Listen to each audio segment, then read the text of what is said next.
Bonjour, c'est Ursule encore. On est le 17 août 2023. Alors, je viens sonner la trompette aujourd'hui encore. Et je viens proclamer le retour de notre Seigneur Jésus-Christ.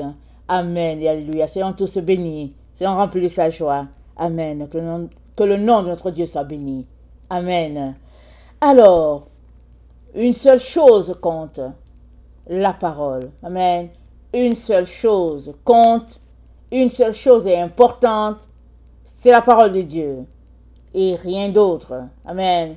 Alors, Jean 1, le verset 14, c'est dit, et la parole a été faite chair, et elle a habité parmi nous pleine de grâce et de vérité.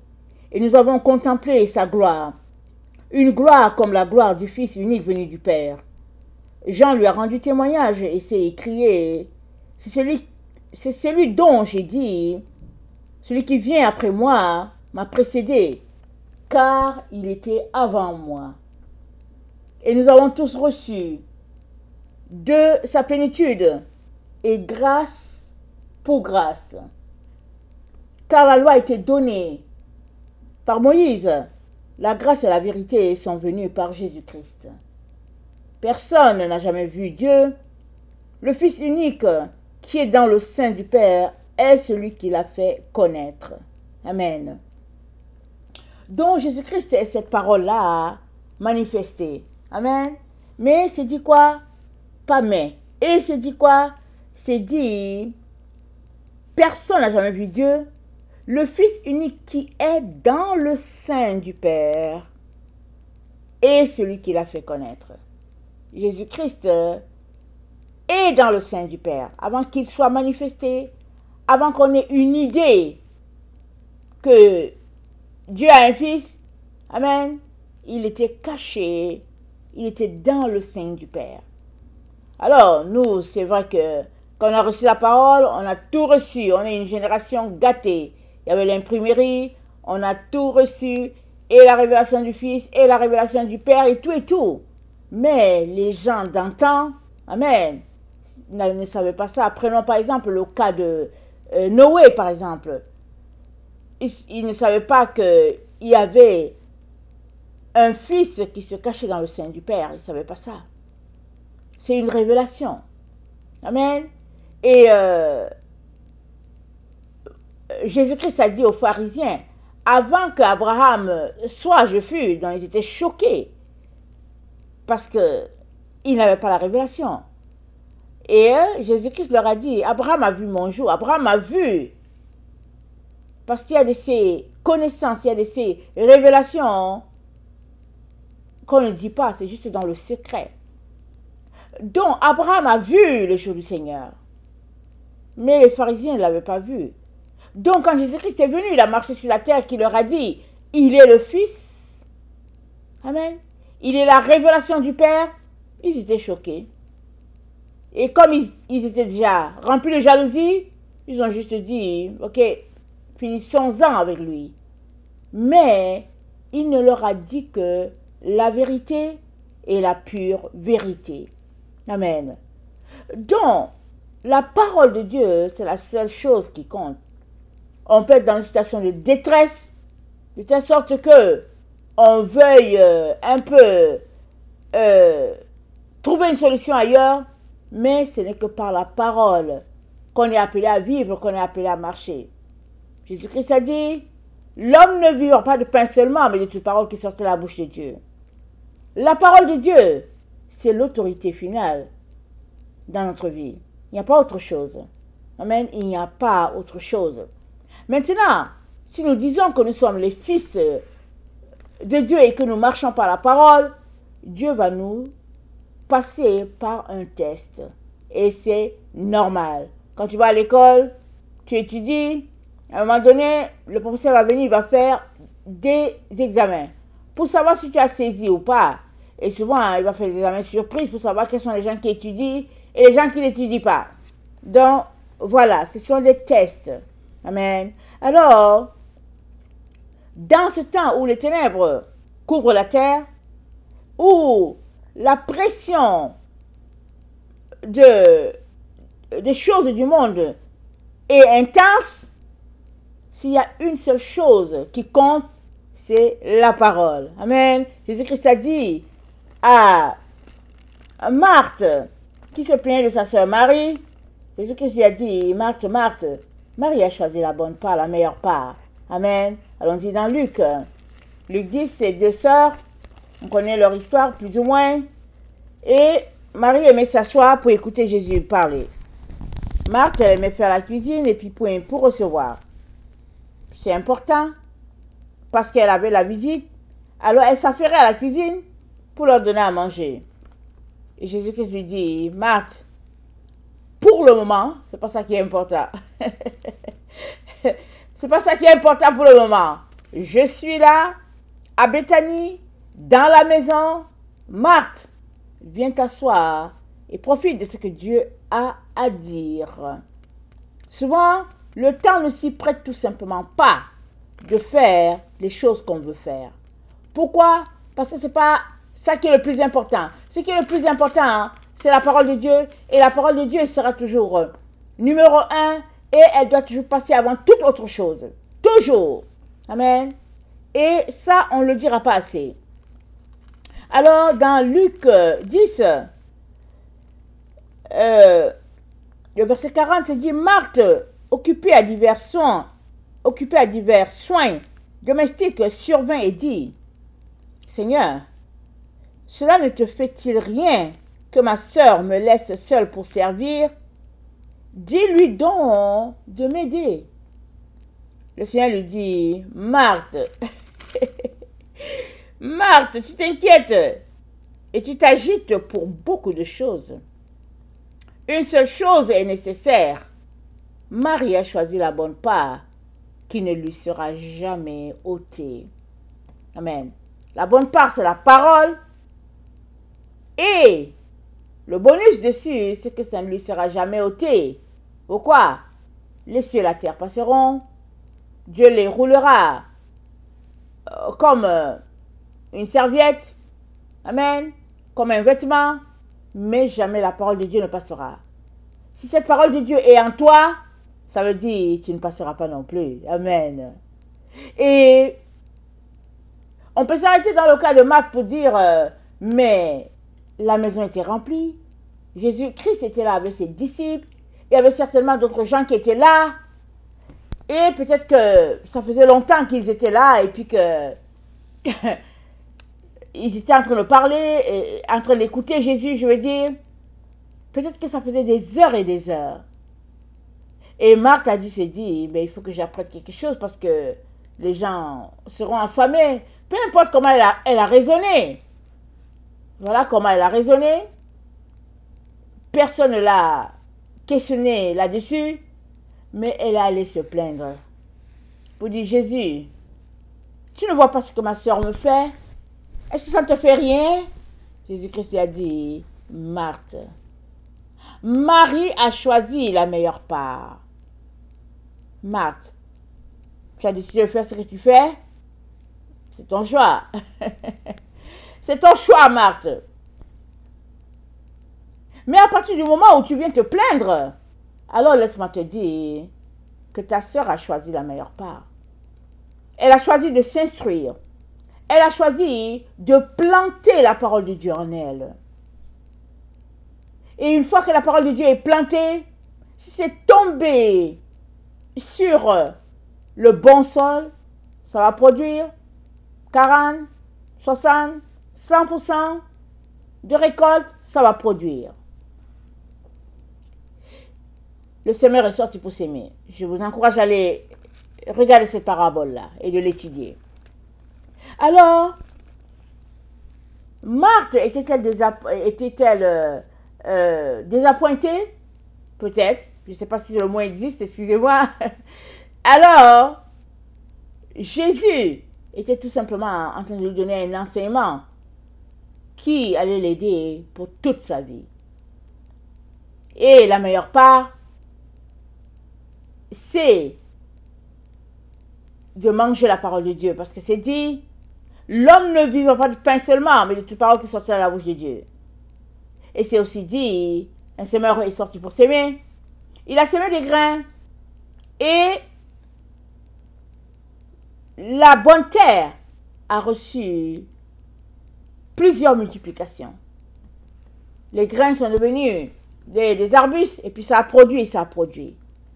Parce que le sol était adéquat, c'était apprêté, c'était adapté. Amen. Alors, le sol que tu es, est-il propice à recevoir la parole de Dieu? Parce que dans les temps dans lesquels nous sommes, une seule chose compte, et c'est la parole de Dieu. Tout le reste, c'est zéro. Ça ne compte pas. Ouais, c'est ça. Ça ne compte pas, tu as bien entendu. Parce que seule la parole va te libérer. Seule la parole t'affranchira. Seule, elle fera de toi un être de lumière et planté dans ton esprit, ça produira de la lumière où plusieurs seront éclairés. Amen. Parce que notre esprit, c'est le sol où Dieu plante. Parce que notre esprit, c'est le Saint des Saints. Amen. Rappelons-nous, le tabernacle, il y a 3 parties. La cour, le Saint, le lieu saint, et puis le Saint des Saints. Notre esprit est dans le Saint des Saints. Et Dieu, en montrant le tabernacle à Moïse, Dieu lui a dit ceci, allons-y, dans Exode, attendez, c'est Exode 40, voilà. Dieu lui a dit ceci à Moïse, c'est dit, au verset 20, nous sommes dans Exode 40, le verset 20, il prit le témoignage et le plaça dans l'arche, il mit les barres à l'arche et il posa le propitiatoire au-dessus de l'arche. Ok? Alors, le témoignage, n'est-ce pas, c'est le bâton de Aaron, c'est la manne, c'est-à-dire le pain, et puis c'est les tables de loi. Mais ces 3 éléments représentent Jésus, dont ils étaient placés à l'intérieur de l'arche, et il y a eu un couvercle dessus appelé le propitiatoire, et au-dessus il y avait 2 anges qui étaient là, qui veillaient, qui assistaient à tout, amen, alors à toutes les conversations de Moïse avec Dieu. Alors on peut penser que c'était juste des représentations des anges, mais les anges étaient là. Ils étaient là. Et Dieu venait là, il parlait à Moïse là, et voilà, il y avait ces 2 témoins là qui étaient constamment là, qui écoutaient tout ce qui se passait. Amen. Et d'un autre côté, au verset 22, c'est dit, il plaça la table dans la tente d'assignation du côté septentrional du tabernacle en dehors du voile. Nous savons que le tabernacle, il y avait 3 parties, dont la partie 1 était séparée de la partie 2 par le voile, la partie 2 était séparée de la partie 3 par le voile. Alors, Moïse a reçu comme consigne de placer la table là où on déposerait les pains, de la placer en dehors du voile, c'est-à-dire juste à la fin du lieu saint. Amen. Et au verset 24, c'est dit, il plaça le chandelier dans la tente d'assignation en face de la table, au côté méridional du tabernacle, et il arrangea les lampes devant l'Éternel comme l'Éternel l'avait ordonné à Moïse. Donc, la table, elle est en dehors du voile, le voile qui sépare le lieu très saint du lieu saint, dont la table de pain, elle est juste là, amen, juste là, et de l'autre côté, amen, dans le Saint des Saints, se trouve le chandelier. Et c'est dit quoi? C'est dit, il plaça l'autel d'or dans la tente d'assignation devant le voile. Pardon, il faut que je retourne à mon passage, excusez-moi. Je suis au verset 24, j'avais lu un autre verset. Le verset 24. Il plaça le chandelier dans la tente d'assignation, en face de la table, au côté méridional du tabernacle, et il en arrangea les lampes devant l'Éternel. Les lampes étaient là, elles brûlaient devant l'Éternel. Dieu était là, dans le tabernacle. Et il a montré à Moïse comment les choses devaient être placées. Mais, pourquoi? Parce que là, le menorah, le chandelier représente, amen, les sept esprits de Dieu, mais ça représente la lumière de Dieu, les sept yeux de l'Éternel qui vont partout la terre et qui voient de partout sur la terre, amen. Mais ça représente aussi la gloire de Dieu, la présence de Dieu.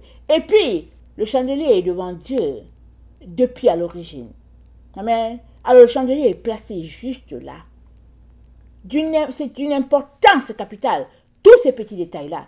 De telle sorte que, là où le chandelier était, il éclairait le lieu saint, là où les Lévites étaient. Et la table de proposition, c'est le symbole du pain. Et dans le lieu saint, les Lévites étaient là. Quand il était pas de service, ils étaient là. Ils priaient, ils intercédaient pour le peuple. Et le chandelier les éclairait par son reflet du côté du voile. Ils étaient éclairés. Et Dieu est en train de montrer l'importance de la parole. Comme il nous l'a dit, l'homme ne vivra pas de pain seulement de toute parole, mais de toute parole qui sortira de la bouche de l'Éternel. Alors, il le prouvait encore là, en plaçant le chandelier. Le chandelier éclairait la table de proposition. La table de proposition, il y avait du pain dessus. Et le chandelier éclairé. Et le pain était illuminé de la présence de Dieu. Et plus tu mangeais le pain, plus la lumière de Dieu reflétait sur toi, plus tu gardais les yeux fixés sur la lumière de Dieu, plus tu avais encore envie de manger le pain. Donc il y avait cette relation-là, amen, continuelle, entre le pain et le chandelier. Et c'était ainsi, et c'est ça que Dieu a conçu, a prévu pour chacun de ses enfants. C'est ça qu'il a prévu pour nous. Alors, le chandelier, le pain, tout ça, ça représente la parole de Dieu. Et, comme déjà dit, le Saint des Saints représente, ou bien notre esprit représente le Saint des Saints. Si Dieu veut te parler, c'est à travers ton esprit qu'il vient te parler. Voilà pourquoi il est important de se purifier, de se sanctifier. Il est important de laisser notre esprit en continuelle gestation dans la présence de Dieu. Notre esprit doit être constamment, ça doit être imbibé de la présence de Dieu à tout moment. Et comment? Par la parole de Dieu, la lecture, la pratique, les prières, les jeûnes, mais constamment, constamment. La voix de l'Éternel se trouve aussi de grandes eaux. Donc constamment. Alors que nous alimentons notre esprit, la parole de Dieu de manière continuelle, notre esprit va devenir lumière. Amen. Parce que notre esprit sera transformé par rapport à ce qu'elle reçoit. Si elle reçoit des mensonges de ce monde, on va voir la personne, on va dire, mais elle est remplie de mensonges. Mais c'est parce qu'elle se nourrit de mensonges. Si on voit une personne qu'elle est remplie de la présence de Dieu, c'est parce qu'elle se nourrit de la présence de Dieu. Donc, la parole de Dieu, la seule chose qui compte. Alors, notre esprit étant le Saint des Saints, l'endroit où Dieu nous parle, nous avons un exemple concret par Marie. L'esprit de Marie était tellement pur que quand le temps est venu pour notre Dieu de s'incarner sur la terre, il a logé la parole dans l'esprit de Marie. Elle a reçu la parole et la parole a enfanté un fils. Alléluia. Dans Ésaïe 9, le verset 6,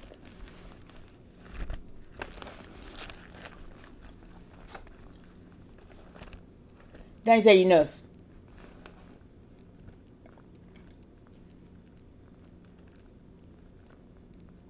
le verset 6, c'est dit,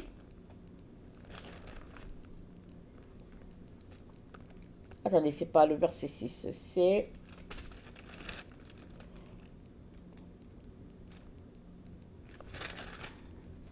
Ésaïe 11.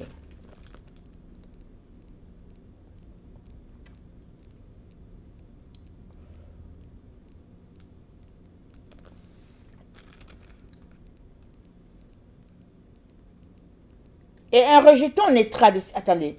Puis un rameau sortira du tronc d'Isaïe. Et un rejeton naîtra de ses racines. L'Esprit de l'Éternel reposera sur lui.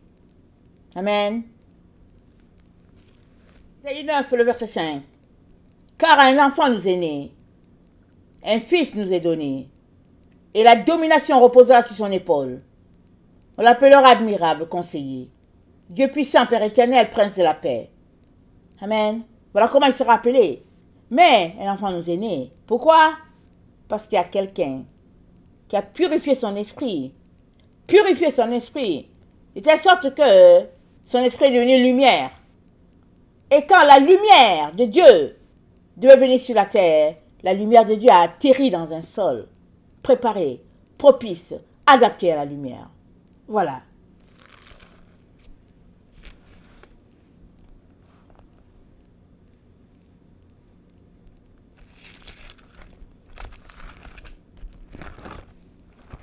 Galates 4, le verset 19. Galates 4, le verset 19. Mes enfants, pour qui j'éprouve de nouveau de la douleur de l'enfantement, jusqu'à ce que Christ soit formé en vous. Amen. Paul est un homme, il parle de douleur d'enfantement. Pourquoi? Parce qu'il a passé son temps à enseigner. Il a passé son temps à marcher pour répandre la parole. Il a passé son temps à être bastonné pour la parole. Mais il a continué de prêcher, peu importe les épreuves de sa vie. Il prêchait et puis il enfantait des enfants. Il enfantait des fils, il enfantait des filles. Et il dit, jusqu'à ce que Christ soit formé en vous. Mais Christ est formé en nous comment? Par la parole. Ça ne peut être autrement. Ça ne peut pas être par la philosophie de ce monde. Ça ne peut pas être par l'intellectualisme. Non. Christ est formé en nous par la parole. Alors que nous la consommons, alors que nous passons le temps à décortiquer, à l'appliquer à nos propres vies, Christ se forme en nous. Et de là, naît un enfant, des enfants. Voilà ce que Dieu fait.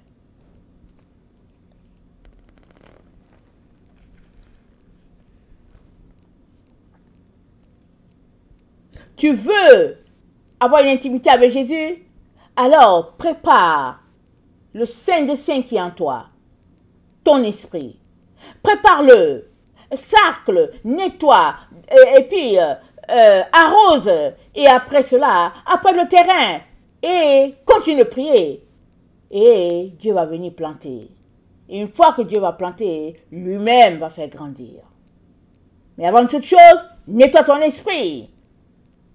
Laisse-le faire de ton esprit le terrain propice pour que la gloire de Dieu puisse atterrir. Que ton esprit soit une piste d'atterrissage pour la présence de Dieu. Amen.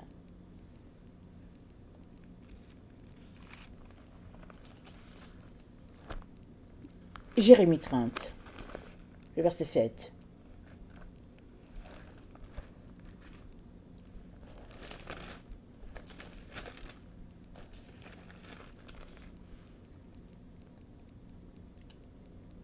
Malheur, car ce jour est grand. Il n'y a point eu de semblable, c'est un temps d'angoisse pour Jacob, mais il en sera délivré. En ce jour-là, dit l'Éternel des armées, je briserai son joug de dessus ton cou. Je romprai tes liens, et les étrangers ne t'assujettiront plus. Ils serviront l'Éternel leur Dieu, et David leur roi, que je leur susciterai. Et toi, mon serviteur Jacob, ne crains pas de l'Éternel. Ne t'effraie pas, Israël, car je te délivrerai de la terre lointaine. Je délivrerai ta postérité du pays d'où elle est captive. Jacob reviendra, il jouira du repos, de la tranquillité. Il n'y aura personne pour le troubler. Amen. Dieu dit, verset 8, je briserai son joug de dessus ton cou. Comment? Par la parole. Par la parole. Plus tu lis, plus tu plantes, plus tu cercles, plus tu sèmes, plus tu arroses, tu peux pas le terrain. Alors, Dieu, par sa parole, va briser son joug, le joug de l'ennemi. Comment? La parole en toi, un jour, va bouillonner Et la parole elle-même va s'élever et puis elle va briser toutes les chaînes de l'ennemi. Amen. Et ça, c'est pour les personnes qui ne peuvent pas leur terrain, qui ne peuvent pas le Saint des Saints, qui est en eux, pour recevoir Dieu. Mais pour ceux qui font le contraire, Jérémie 29, le verset 17, c'est dit, « Ainsi parle l'Éternel des armées. Voici, j'enverrai parmi eux l'épée, la famine, la peste, et je les rendrai semblables à des figues affreuses, qui ne peuvent être mangées à cause de leur mauvaise qualité. Je les poursuivrai par l'épée, par la famine et par la peste. Je les rendrai un objet d'effroi pour tous les royaumes de la terre, au sujet de un sujet de malédiction, de désolation, de moquerie, d'opprobre parmi toutes les nations où je les chasserai. Parce qu'ils n'ont pas écouté mes paroles, dit l'Éternel, eux à qui j'ai envoyé mes serviteurs, les prophètes, à qui je les ai envoyés dès le matin, ils n'ont pas écouté, dit l'Éternel. Amen. Quand on n'écoute pas la parole de Dieu, voilà ce qui arrive. Amen. On ne marche pas par la parole, on ne l'écoute pas. On fait ce qu'on veut. On est maître de soi. Ou bien quand la parole nous arrange, on écoute, et puis quand ça ne nous arrange pas, on laisse ça de côté. Mais on est dans le temps où Dieu va bénir tous ceux-là qui ont décidé de vivre de la parole. Ils seront transformés à la gloire de Dieu. Amen. Et ils vont rayonner sur cette terre. Ils seront des êtres de lumière. Amen. Parce que la terre va leur appartenir. C'est ça que Dieu est en train de faire. Une seule chose compte, la parole. Où en es-tu? Où en es-tu? Es-tu sélectif? Il y a des gens qui sont sélectifs. Ils écoutent quelque chose, ils écoutent une vidéo, ça ne les plaît pas, et puis bon, voilà. Ils disent non, je ne prends pas ça. D'accord. Mais pourquoi est-ce que tu ne prends pas la parole que tu as écoutée? Est-ce que c'est parce que c'est faux? Alors là, tu aurais raison. Ou bien, est-ce que c'est parce que ça ne t'arrange pas? Voilà le problème. Pour plusieurs, ça ne les arrange pas. Mais la parole de Dieu n'a pas été faite pour que cela t'arrange. La parole de Dieu est sortie de notre Père pour que cela te transforme. À la gloire de Dieu. Que tu sois le reflet de Dieu à son image. C'est pourquoi la parole de Dieu a été émise. Vas-tu te repentir? Ou bien vas-tu choisir ce qui t'arrange et le reste tu vas laisser aller? Mais tu n'auras pas de part avec le Seigneur Jésus. Si tu es sélectif, tu n'auras aucune part avec le Seigneur. Il transforme ceux qui prennent la parole à 100%, qui vivent de la parole, qui respirent par la parole et qui ont décidé de faire de leur esprit le Saint des Saints, afin que notre Dieu, quand il va atterrir, amen, il puisse trouver une piste déjà préparée, amen, pour sa présence. Que le Seigneur bénisse sa parole. Maranatha, Jésus revient. Amen et alléluia. Soyons tous bénis. Amen.